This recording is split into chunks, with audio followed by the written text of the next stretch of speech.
Buenas tardes, mi nombre es Grecia Ramos, estudiante de la maestría en educación, y hoy hablaremos del Renacimiento a través de los contextos de dos filósofos humanistas, Francis Bacon y Erasmo Rotterdam. Ambos conceptualizan la vida y el conocimiento de manera diferente, pero fueron precursores para las bases del conocimiento que tenemos hoy. Francis Bacon hablaba sobre el empirismo y el método científico.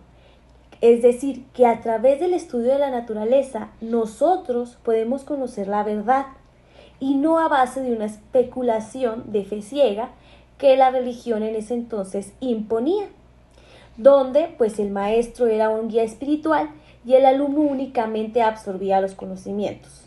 Aquí Bacon criticó la filosofía escolástica y el pensamiento aristotélico por considerarlos estériles y basados en premisas que no podían ser verificadas. Para él, el verdadero conocimiento se tenía que comprobar a través de un método inductivo. Este método consistía en la observación, que es la recolección de datos y hechos de la naturaleza sin prejuicios. Tabulaciones, organizar estos mismos datos a través de tablas y patrones, con el fin de formular una hipótesis a partir de estos patrones observados.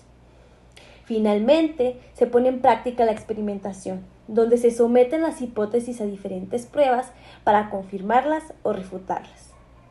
Bacon también identificó los ídolos o prejuicios que obstaculizaban la búsqueda de la verdad. Estos eran los ídolos o los prejuicios inertes de la naturaleza humana. Por otra parte, Erasmo Rotterdam concebía el cristianismo como parte de la verdad moral del ser humano y la veía como una forma de vida para alcanzar la sabiduría. Sin embargo, estaba muy consciente de que la monarquía estaba bajo una imposición donde la verdad de las escrituras de la Biblia estaba siendo modificada y mal interpretada a través de la corrupción. El ser humano, para liberarse de esta ignorancia y poder vivir una verdadera vida virtuosa en cuanto al conocimiento, pues tenía que cambiar la forma de llevar las cosas, de aprenderlas. Por eso su principal herramienta era la filología, es decir, estudiar el texto original del Nuevo Testamento especialmente para una correcta comprensión del ser humano. Pero el ser humano podía cuestionarse este tipo de información. Para Erasmo, el conocimiento no solo era el fin en sí mismo de dominar la naturaleza, sino un medio para mejorar como ser humano, libre de disputas teológicas y de dogmas vacías. En conclusión, mientras que Francis Bacon fue un precursor de la mentalidad científica moderna, centrando la búsqueda de la verdad y en la observación empírica, Erasmo se mantuvo firme en el marco de la moralidad o del humanismo cristiano, viendo la verdad como una sabiduría moral y religiosa, que fue descubriendo a través de la filología y la erudición para mejorar al ser humano y la sociedad.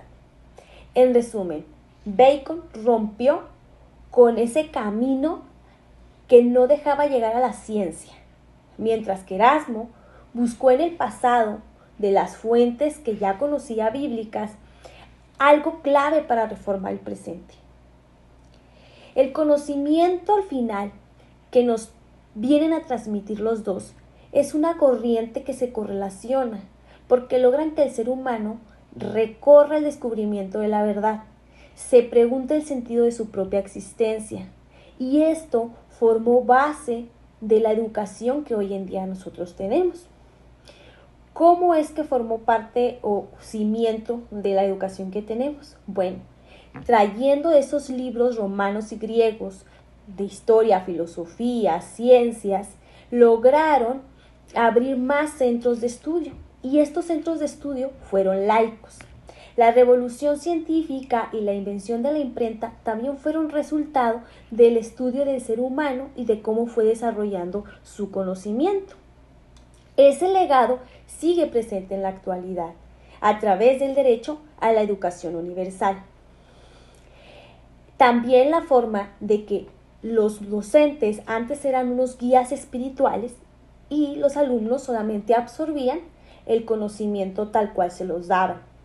Ahora, con esta nueva ideología o filosofía humanista, el hombre tiene la capacidad de prepararse en otras áreas, no solo en la religión y en el latín, de estudio para poder enseñar.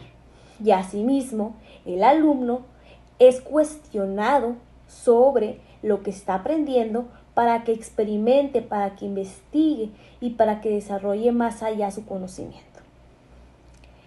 También un cambio que hubo en esta época fue que aunque seguía siendo un conocimiento elitista, algunas mujeres de la clase alta privilegiadas pudieron tener acceso a esta educación.